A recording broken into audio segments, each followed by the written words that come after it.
And I remember having a conversation with him once, around a week before I was due to leave. And he said, "Jody, I don't want you to leave because it will be like Bassem." And he was talking about his cousin, Bassem Aburahma, who was murdered during one of the Friday demonstrations in April of last year. Bassem was one of the poorest guys in the village, so much so that Handy told me he'd walk around not even with flip-flops on, but nevertheless one of the most active members of the community. Now, at the time he was killed, Bassem was standing at the front of the demonstration, shouting at the soldiers, "Stop shooting, because I think you've injured an Israeli activist." And they killed him there and then. Because this thing that is happening in Belayim, this is the thing that the Israeli government are most afraid of. And that is Palestinians and Israelis standing side by side to oppose the occupation. There's one more person I want to tell you about from Belayim, a guy called Rani. Now, if you can imagine, the first time I went to this small Palestinian village to the demonstration, and I saw a guy at the front of the crowd in a wheelchair like me, I couldn't believe my eyes. We became very close friends.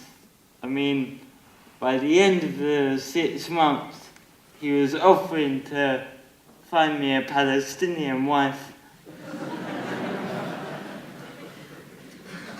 But I remember once talking to Rani, and I asked him if the Israeli soldiers treat him any differently due to the fact that he's in a wheelchair.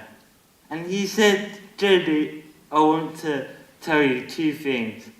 Firstly, I think you know very well by now, as I do, that the Israeli army do not care if you're walking, or if you're in a wheelchair, or if you're a man, woman, or child." And that certainly rang true with what I had experienced. I remember during one night raid, an Israeli soldier rolling a sound grenade directly under my wheelchair for it to explode in my face. Or I remember during one of the Friday demonstrations, when most of the crowd had been forced back and I was sitting on my own in a wheelchair, 6 soldiers simultaneously throwing tear gas at me as if I was some kind of threat to them. And the second thing Rani said is that it doesn't matter if you're in a wheelchair or not. What's important are the ideas and the resistance that's in your mind. Now, just before I left, Rani's wife gave birth to triplets. So he's a very strong guy in more ways than one.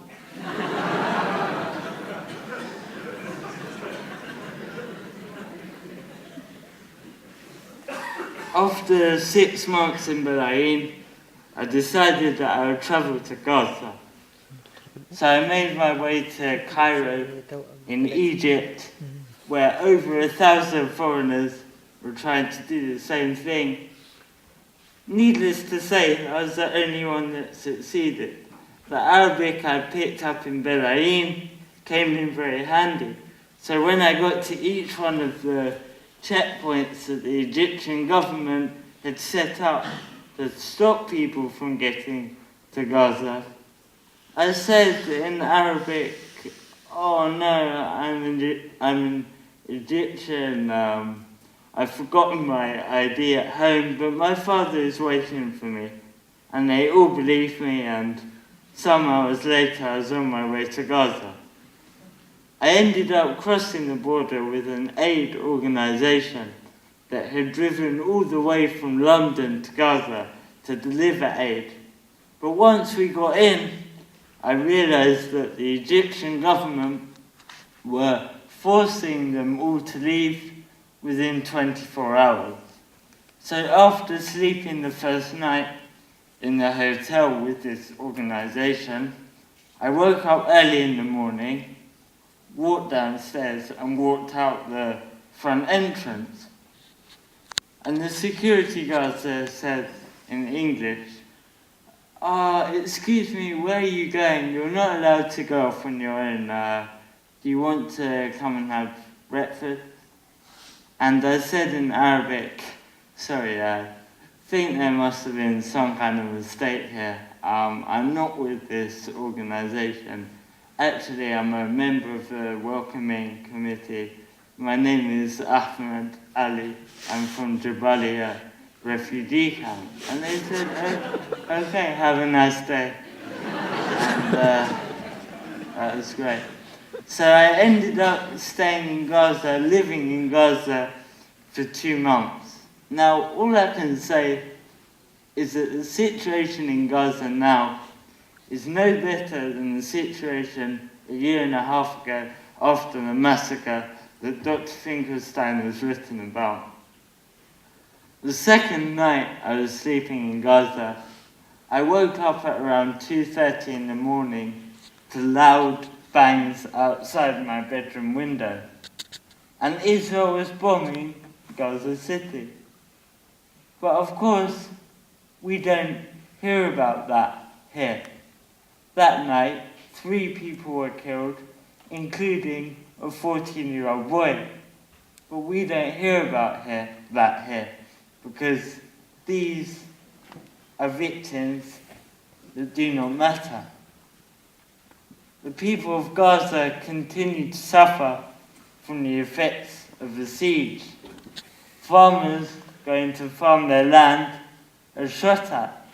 People working in the tunnels to bring food and medicine to a starving population are bombed, and fishermen going to work in Gazan waters are also shot at. So prison is the only word to describe it. But despite these feelings of desperation and immense depression, one inspirational thing I saw is that the non-violent resistance I'd seen in Belayim and the West Bank was now spreading even to Gaza. In the north of the Gaza Strip, the Israeli army had imposed a so-called buffer zone, an area of 300 meters that had been declared as a no-go area, despite the fact that farmers have land to farm there and families have homes there. So in response to this, communities in the north of the Gaza Strip began marches to their land to protest non-violently. But the only difference between Gaza and Belayim is that whereas in Belayim the Israeli army were using every weapon they could lay their hands on, in Gaza only live ammunition would be used, only bullets for the people of Gaza.